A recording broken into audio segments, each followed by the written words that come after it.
हाँ, sir Jalandhar cable operator association LCO की तरफ से हम लोग आए हैं।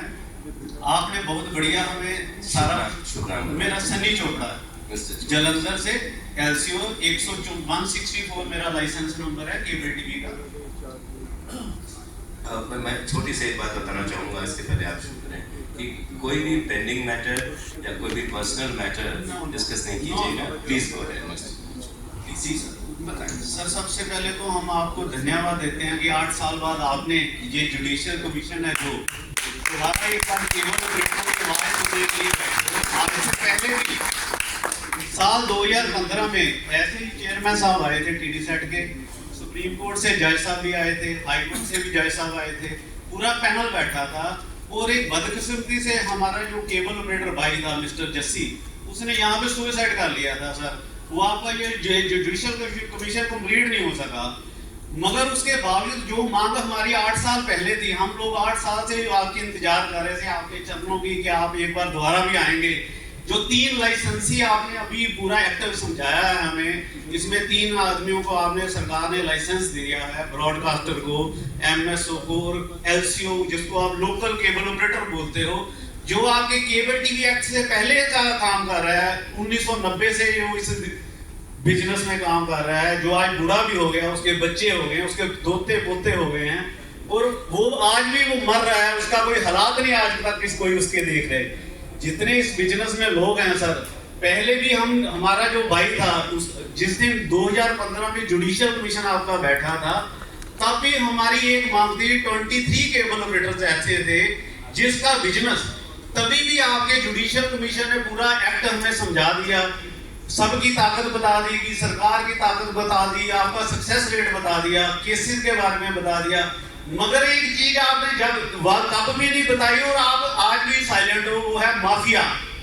जो इस बिजनेस में केबल टीवी माफिया है, जो बिना लाइसेंस के काम कर रहा है, और लोकल केबल ऑपरेटर तीसरा एलसीओ जिसको आपने लाइसेंस दिया है, आपने शायद जो आपका केबल टीवी एक्ट अभी सर बता रहे थे 1994 में आपका आया, और एक्ट उसके बाद 95 में आया है लॉ, उसके बाद उसमें अमेंडमेंट 1997 में आई है। मगर आपने सर उसमें ये अभी बिल्कुल क्लियर नहीं बताया कि इसमें माफिया जो बिना लाइसेंस के चौथा बंदा घुसा हुआ है। सर ब्रॉडकास्टर तो आपने बता दिया, पूरे पंजाब में एमएसओ एक ही है, जबकि केबल ऑपरेटर की गिनती हजारों में है। शायद आज 2015 के बाद हम लोग आज 2023 में जो 8 साल बाद आपके से बात कर रहे हैं, इसमें उनकी गिनती आधी रह गई है।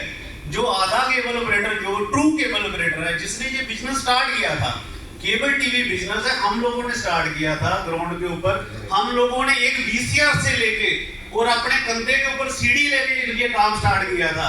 मेरे भाई जितने भी आए हैं केबल ऑपरेटर, सभी आपको ये बताना चाहते हैं, हम लोगों ने इस बिजनेस को अपना खून पसीने से खड़ा किया है। मगर एक ये दुर्भाग्य की बात है, ये आज जो ये पूरा का पूरा बिजनेस जो माफिया के हाथ में चला गया है, और जितना केबल ऑपरेटर ग्राउंड में काम कर रहा है, उसके लिए ना तो कोई सरकार बोल रही है, ना कोई ट्राई बोल रही है, ना एमआईबी बोल रही है, ना टीडीसेट को रिलीफ दे रहा है। केबल ऑपरेटर की सर काइंडली मेरे को 5 मिनट कम रीड करने के लिए दे दें सर प्लीज। बिल्कुल आपको समय और दिया जाएगा। अपना एक कोई सवाल आपका माफिया का पॉइंट आई थिंक नोट किया गया है। जी सर। कुछ पूछना चाहेंगे जो इन लोगों ने बोला है उसके संदर्भ में? जी सर। कुछ अगर तो अपना सवाल रखिए। सर हमारा यही सवाल है और यहाँ पर जो लोग बैठे हैं जनरली कानूनी सलाहकार हैं। जी सर। तो कानूनी सवाल इन लोगों से पूछिए, आपकी ज्यादा सहायता कर पाएंगे। बिल्कुल सर। मेरा सर यही सवाल है, जो केबल ऑपरेटर जो एलसीओ है, जिसको आपने लाइसेंस दिया है, तीसरा नंबर पे जो काम कर रहा है, थर्ड, जो आप कह रहे हो ग्राहक तक पहुंचने के लिए 3 बंदों को सरकार ने लाइसेंस दे दिया, ब्रॉडकास्टर को, एमएसओ को और एलसीओ को। सारा बिजनेस तो वो कर रहा है, और जो नीचे उसका हिस्सा की आज आपने जो कमाई फिक्स की है, वो कमाई तो उसको आ नहीं रही, उसका आधा %, 50%। पूरे पंजाब में ये एमएसओ का राज क्यों? पूरे पंजाब में किसी को लाइसेंस क्यों नहीं मिल रहा? आज केबल ऑपरेटर खुदकुशी क्यों कर रहा है? क्यों कर रहा है? कमाई क्यों नहीं हो रही? ट्राई के पास जाते हैं, ट्राई करता है, हमने तो 12 नोटिस दे दिए, हमने तो 15 नोटिस दे दिए, हमारे पास कोई डांस सोटी थोड़ा है, डांस थोड़ा उसके सिर में मारे। टीडीसेट के पास जाओ, टीडीसेट में जाते हो, कहते माफिया इतना बड़ा है, उसकी से आगे कोई केस नहीं खत्म हो सकता। उन्होंने एक बहुत स्कीम के नीचे पूरे पंजाब में आज मैं केबल ऑपरेटर हूँ, आज अगर मेरा अभी आपने एसएमएस पोर्टल की बहुत सुंदर मैडम ने बात समझाई, इसमें बड़ी कलाकारी ये है, मगर आपने कभी ये नीचे देखा एसएमएस सिस्टम का हाल क्या है? नीचे जो एमएसओ है वो सर काइंडली प्लीज चोपड़ा साहब, आपका जवाब मिस्टर श्रीवास्तव बैठिए जी जो मिस्टर श्रीवास्तव जी आपको बताएंगे। देखिए, जहाँ तक रेवेन्यू शेयरिंग की बात है, ट्राई ने रेगुलेशन उसमें दे रखा है, 2 एग्रीमेंट है, MIA SIA। MIA साइन करेंगे तो म्यूचुअली नेगोशिएटेड जो भी रेवेन्यू शेयरिंग है आपकी होगी, SIA करेंगे तो 55-45 स्टैंडर्ड, दे कांट चेंज। दूसरी बात, जो पे चैनल पे भी है रेवेन्यू शेयरिंग, वो 20% डिस्ट्रीब्यूटर को मिलता है, वो ट्राई ने फिक्स किया हुआ है, उस 20% में ही revenue sharing MSO and LCO की होगी। तो पहले क्या था, पहले जो रेवेन्यू खाता था, इस समय 2017 का टैरिफ रेगुलेशन नहीं आया, उस समय ये चीजें नहीं थी। उसके बाद ट्राई ने ये पूरा फिक्स कर दिया कि इतना ही मिलेगा, आप डिस्ट्रीब्यूटर हो तो आपके लिए 20% ऑफ MRP ही आपको मिलेगी एज अ डिस्ट्रीब्यूशन कमीशन, उससे ज्यादा नहीं मिलेगा।